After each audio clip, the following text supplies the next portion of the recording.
It is a prison where time stands still, where every moment brings new challenges, where female prisoners fight not only for their past mistakes or crimes, but also for their children, families, and their very existence. Gwinnett County Jail is a place where everything is strictly regulated, and every day is a new test. Today we will take a look at how women in this prison cope with the stress of being away from their families and the fear of crime. A woman named Vanessa is arrested for drunk driving and violating probation.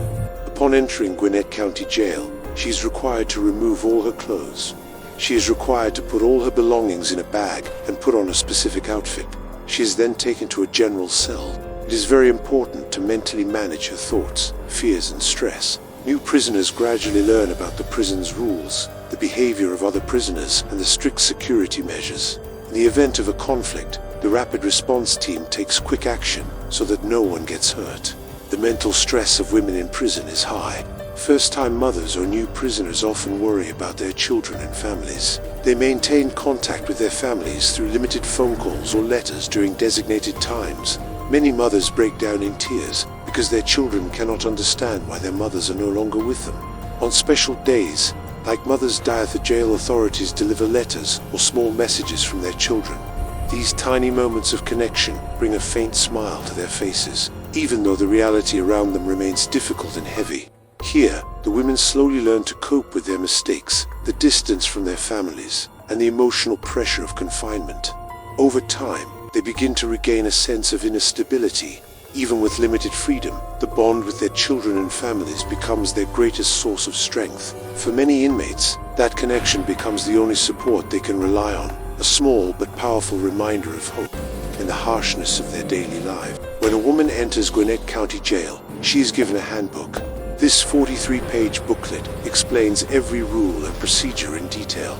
Long-term inmates like Kerry know these rules by heart. Inside the jail, even simple things follow strict guidelines. During the day, nothing can be left on the desk. Every item must be placed in a designated spot. Each prisoner is allowed only a small number of personal items: 2 t-shirts or 1 uniform, 2 pairs of socks, 2 sets of undergarments, and 2 towels. Keeping anything beyond the allowed limit results in lockdown. In addition, every inmate receives 1 set of shampoo, conditioner, deodorant, and a roll of toilet paper. Privacy does not exist here. Even when using the bathroom, the women must remain cautious, as another inmate is always nearby. Most cells hold 3 prisoners because of the overcrowded conditions. Kerry has returned to this jail multiple times over the past 4 years, mostly for fraud-related and minor theft cases. Like many other mothers, she has only distant memories of her 2 sons. Her eldest is 18, the younger 14. The last time she saw them was 4 years ago, when her former husband gained full custody.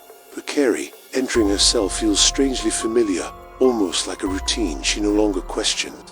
She rarely wants to leave, often spending her free time scrolling through her phone. Some days, even free time activities fail to interest her.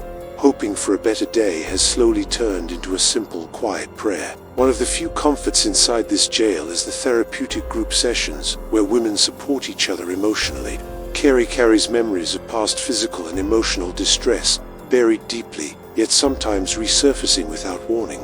She has recently begun meeting with a therapist because these emotions have become overwhelming. Like many inmates, she arrived with anger, regret, and deep sadness toward her family.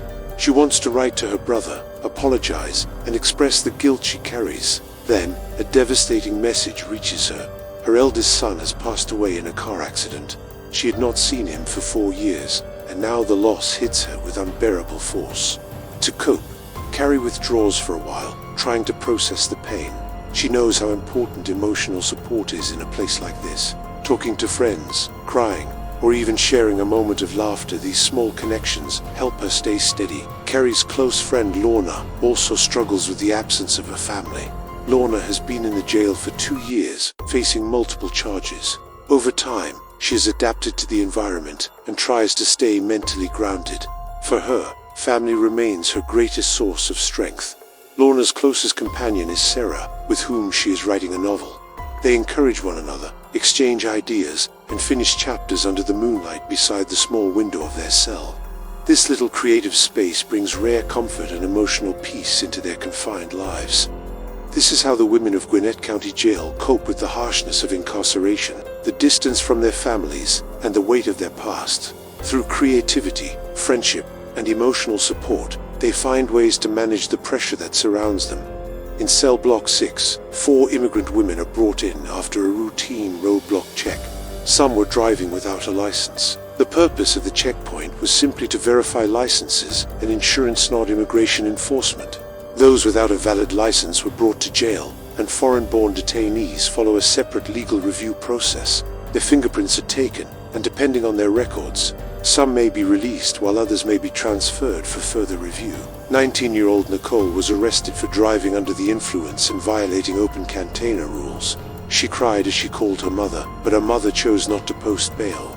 Nicole understands that the decision, though painful, was meant to help her learn and take responsibility. Then arrives 24-year-old Tracky, 8 months and 3 weeks pregnant. She faces charges related to disorderly behavior. Her biggest concern is not herself, but the safety of her unborn child. Pregnant women receive special care, so Tracy is taken for a medical checkup and then placed in a holding cell. After 3 hours, she is released on bail. Exhausted and emotional, she quietly expresses that she never wants to return to the jail again. Inside these walls, the structure is more than metal and concrete. It holds the stories of every woman who passes through. Some are facing punishment, some are hoping for change, and others are trying to rebuild themselves through creativity, friendship, and inner strength. Every woman here is fighting against past mistakes, for their families, and for a chance at a better future. But the question remains beyond these walls. How do we view them? As distant strangers, or as human beings trying to overcome difficult chapters of their lives? Share your thoughts in the comments. And if you found this video meaningful, don't forget to like and subscribe to the channel.